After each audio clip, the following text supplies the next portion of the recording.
Is it possible to win late game versus Protoss? This is the question that our visitor on the channel will be asking us, and I'll try to answer it. Is it possible to win late game versus Protoss? Asked by Trifax, a Polish Zerg player identifying as 5.7k GM European player. His issue is mid-game into late game in this replay, he says. And he said he couldn't punish the expanding of a Protoss.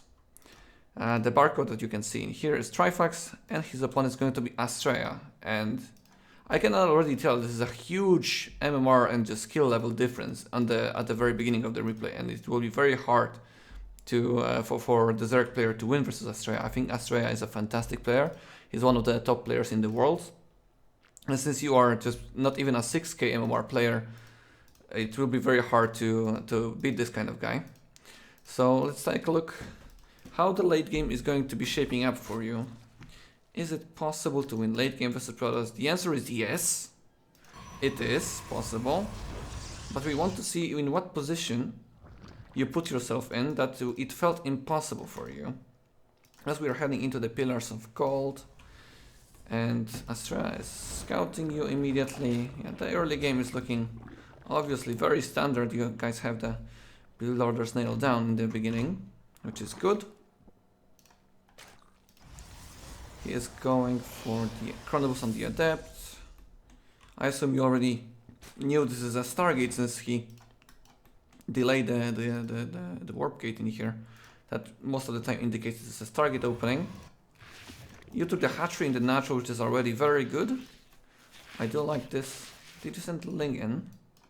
Where's your fourth link? You had 4 links, 1, 2, 3. Okay, there's the one link going around. Okay, this is cool. But you wanted to focus more on the mid game rather than the early game. However, I think early game leads into the mid game. You are fighting with the links against the other. I mean, this is no big deal really. Alright. Your opponent is starting with a Stargate in the Void Ray. This Overlord sees everything. You have a link at the third, very nice. And you keep on droning, which is good. Starting the creep spread. Inject. Okay, oh, slightly late, but that already is a start. You're going for the Overlord speed. Okay, you cancel Overlord, so you are already very indecisive.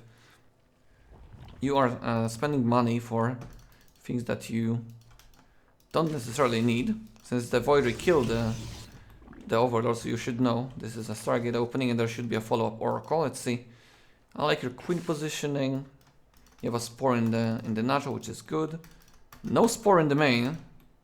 This is quite risky, but the Queen might arrive just in time, I suppose. But if the Oracle went in the main, you could be in some trouble. Okay. 2 drones dead, but that's to be expected. You skip the Spore, which is nice. Okay, more Void Ray harassment.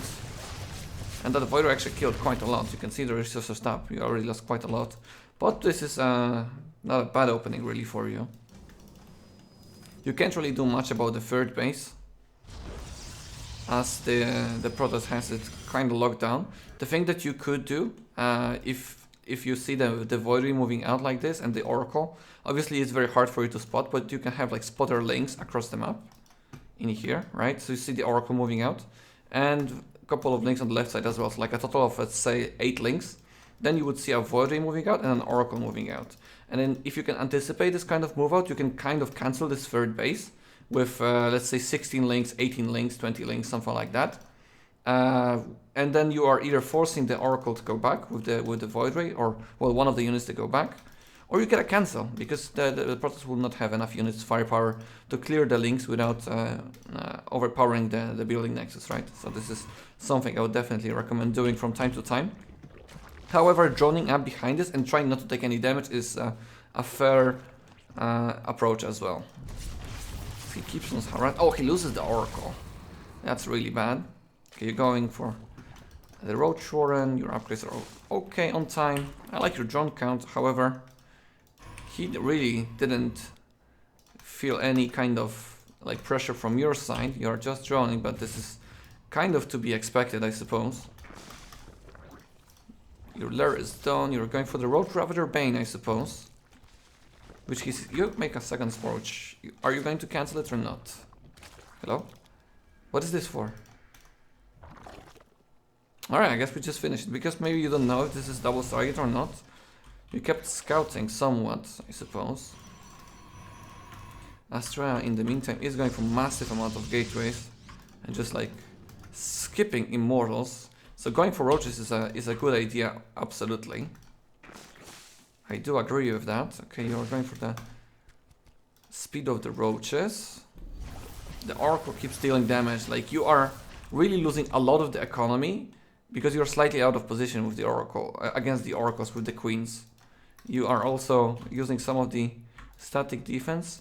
Of course, you saw double Oracle, so like having one Spore is fine per base, but you definitely should not have lost additional drones in here. Since the third base of your opponent has been up for a long time, you need to start having a better economy than the Protoss player, right? From the Zerg's perspective, you need to start saturating the fourth base, and your fourth base has not been saturated for a while already. And we can see the pro count and drone count is somewhat similar, and now you're pulling out ahead, but it's a little bit late for that. Okay, he's moving out.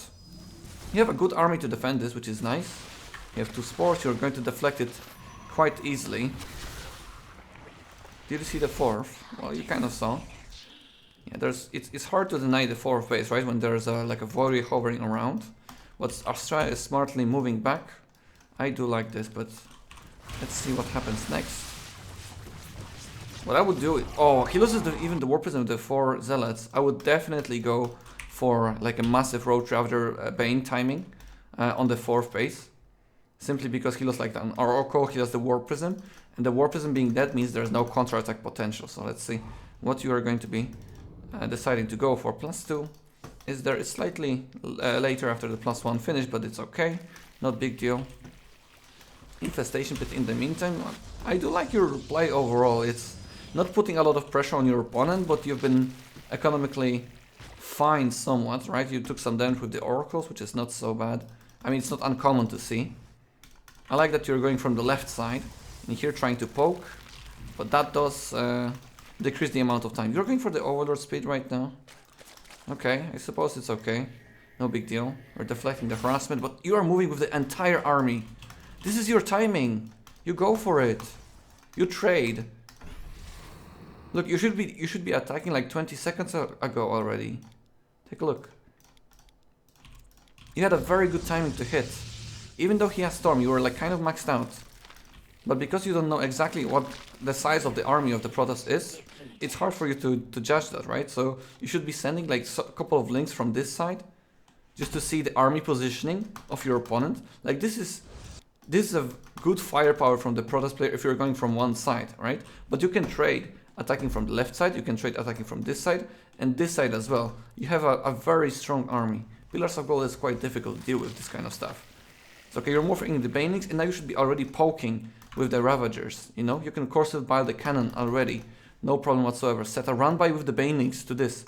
Look at this, there's a Voidry, but if you have 15 Banelings or 10 Banelings just rolling in, there's not much you can do in here if you're positioning with your main army on this side. So I think that was already a big missed opportunity. You're just kind of walking around. Okay, you're sending the Banelings now from this side, and you're dealing some kind of damage. Not ideal. Okay, now this, Banelings to the Zealots, okay. No, the Banelings on the Nexus, no! Oh no, oh no, oh, okay. I mean, bro, like this is a huge error already. There's 23 probes to kill, and you send like what, 15 Banelings? Like sure you kill a lot of the Zealots with the Banelings, but the biggest damage is this economy. If you kill this economy, look at this, he would be like 110 supply, and his economy would be only on 3 bases, especially since the Bane run by did some kind of damage in here, which was nice. But that was such a big missed opportunity. I still think you're in a fantastic position overall, but that was a huge blunder. Because right now he traded the army like with the minerals for the amount of gas of the Banelings, right? You're still not trading efficiently, even though your economy is slightly better. Protoss on 4 bases has like a lot of potential. Let's take a look next. So you guys both kind of sit back. You're trying to set a run by. Oh, that was an engagement. Let me check how the engagement went. Where were you looking? Let's see. So you're spreading the creep. The creep spread is really nice. I like this. The links on the right side, the main army on the left side. I don't mind this at all. Oh, you're not watching the army? Oh, no, no, no, no, no, no, no. Ay, ay, ay, ay, ay, ay, ay, ay, ay. Okay. You're still killing his main army, really. Even though the engagement of the start of the engagement was really bad. This is not so bad. This is not so bad. Let me just lower the sounds of Starcraft just a brief second. Sorry guys about that. It might be a little bit too loud. Okay, let's continue. So you're taking to the Greatest Spire. I think what you did here was like not very cost efficient, right? But you still managed it quite well. The High Templars died. Like Astrea's army is not that strong. He defended quite well, but I think it all really comes down to not being able to clear up this middle line. You had the great opportunity to use your army well, but let's see what happens. Like this is quite a long replay. But it's very hard for Astrea to do any kind of damage as well. But his army and economy is really untouched, right? He has a lot of money in the bank as well. He could be transitioning to carriers already, as he probably should do. You are trying to deny the expansions, but your army is simply too low. It's 11 minutes into the game and you're kind of still stuck on Roach Ravager Bane. But you're somewhat transitioning into the Broodlords, which is nice. You have 6 Broodlords on the way, but that 5th base going up, you should already have a base going up here. If you cannot saturate it, that's fine. But you should at least have this base ready to resaturate once your minerals are going to be running down low, which they would be very soon. So you would have a hatchery already ready, and it would just focus some of the attention of the Protoss to try to deny this base. You can definitely spend the 300 resources on that base, even it would be naked. He's sending a Zealot run base, so it would clear that base. You see, so he was anticipating this kind of move. Like your army really sucks at this moment, to be honest. Like your army is absolute garbage. You have 6 Broodlords, 1 Baning, 5 Ravagers, and like 20 Links. Like your army is actual garbage at this moment, even though you're kind of maxed. You need to trade out these units, but it's like Astrea cannot kill you here because of the Broodlords, but you definitely. What is this guy? Hello, Swarmhost? Swarmhost alert? Yeah, you should definitely be adding Infestors and Corruptors at this moment.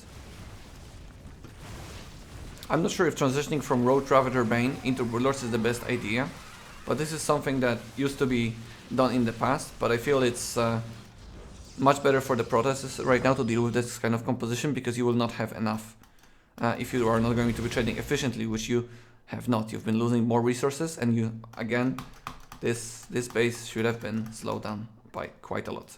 But the game continues, which is nice. You have good upgrades. I like you're going for double evil, not kind of slacking on the +1 with the Spire, which is nice. You have Broodlords flying around. Your map control is rather well, but I don't mind Astrea's position whatsoever. He's maxed out. He has 5 bases, and he doesn't have useless units, right? He has Knight Templars, Tempests, Archons, and Immortals. While you still have the Ravagers, you still have a lot of the Links and 1 Stray Swarmhouse, which is taking out some of the supply. I like the addition of the Vipers, which is good. You do need this kind of stuff for the late game. Astrea is just like out-experiencing you in the late game at the moment. You are trying to deny the expansions, but your army is already too slow, right? If you're going for Broodlords, you need to secure the bases, because you're not going to be moving out with the Broodlords. So what you can do, if you're going for the Broodlord tech, you can just start expanding on your side of the map. You really cannot be aggressive with this, because it's very easy to outmaneuver the Broodlord army, and you need the crucial tech with like the Vipers, Infestors, and so on, and the big Spore Forest, right, to deal well with the Protoss late game. Protoss late game is much more mobile than the Zerg one. It's the Zerg that is sitting back. But I like that you're moving with the Broodlords like this. It's just that he's expanding much faster than you. You have a lot of the time to expand, which is not used well. Meanwhile, he is expanding, continue to expand. This base is undefendable for you, because Broodlords are on the other side of the map, which he has spotted. So he's trading as much as possible at this moment and setting out another reinforcement. Like at this moment, I would feel very comfortable as a Protoss player. I have a big bank. I still have my Tempest, my main army. I have like more expansions than the Zerg, and it's very hard for you to deal like you cannot really be aggressive from this side. You cannot really afford to go for like 20-30 baning run bytes, right? It's all matter of like a cost efficiency game at this moment. Let's try to speed up the process a bit. The way that you could be denying the expansion is, again, just trying to trade efficiently. The reason why you couldn't do that is because you were caught off guard with the engagements a bit. And again, I'll just keep on bringing up this engagement with the Banix. It's really, really, really crucial, I think. That will slow down his tech up. Okay, there we go. We're going in. I like this. Fungal. Nice. Very good. Going in, sniping the Tempest. But this is a bit ambitious right now. Maybe you're still going to win. I don't think so. There's just too many Voiders and Archons. Like, this engagement was very not efficient for you. You lost a lot of the crucial tech. You lost 5,000 resources more. Lost all the Broodlord count and so on. Meanwhile, the Astrea will be reproducing from the carriers, I suppose, or Mass Blink Stalkers. But because you do not have the economy, you don't have this base, and this base has just been restarted, he will be trading more efficiently. I like the start of the engagement, but you do need to be more patient.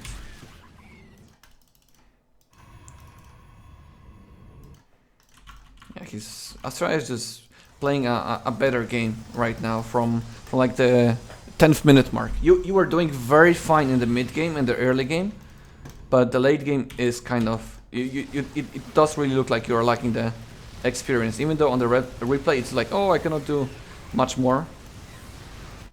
Or like maybe in the game you feel like, oh, I cannot do much more, but in the replay you can pinpoint the positions that you could be breaching with some kind of harassment. But it's really tough for you right now to do any kind of damage, even though he is, trying to fight, and it doesn't look like it's cost efficient. You're both trading a lot of the armies, but he has all the expansions in the world. He has a lot of the bank, and Zerg needs to be has the crucial numbers of the Brooders, right? You cannot be losing them. I really like the way that Astrea played out this game. He has a lot of the gateways. He's transitioning from air to ground, and it's very hard for you to judge what to do. But your economy was never in a position. I mean, it was once in a position where you had a slight bank, but Astrea has had just simply more money to trade with.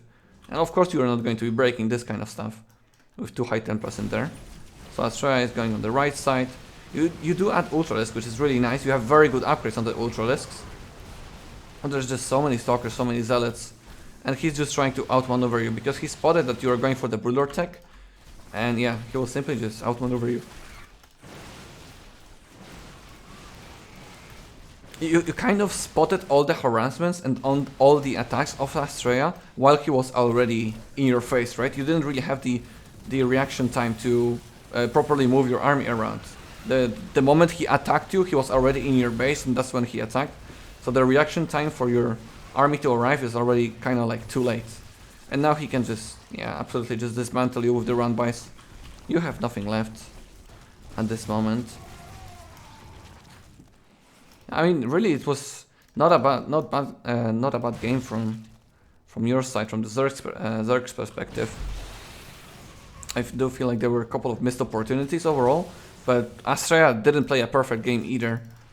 But I think he just flourished. He's a very good late game player, I feel like, and the way that he paces the any tips, paces the expansions is very good. Let's see if Astrea has any tips. Does he have any tips? I couldn't take 6 base. Sacrifice card, don't be discouraged. That's true. I mean, it's really hard to pinpoint like a single thing, but in my opinion, the way that we analyze this game, this was the crucial moment. The second crucial moment was where you had this army in here from this side, and like you went with your entire army just to defend a stasis ward. You had a lot of run-by potential. You had a bigger army and slightly better economy than your opponent, and you do need to be like in your face with Road Ravager, Linkbane. You cannot really be staying on this composition. And then the moment that you traded with the Road Ravager Bane, you started to tech to Broodlords. Like you have to either constantly trade or fast transition into the Broodlords to have a better timing and surviving in the late game. I really think this was the most crucial part of this game, where you like smashed headbutt Banix on the Nexus, where you had a big opportunity The pacing of your expansions was a little bit slower. Astrea as a Protoss kept up with your expansion rate.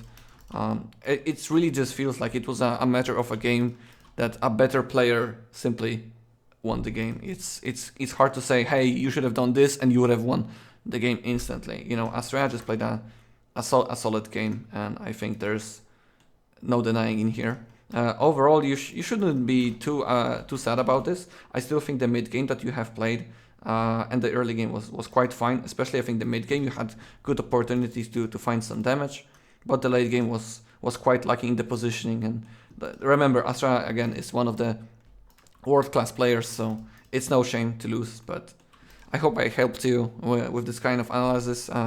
You will be able to have maybe a more healthy approach with this kind of composition. Just remember to keep on trading with the link bane. Try to find a position. Try to have some units out on the map to see the movement of your opponent's army, right?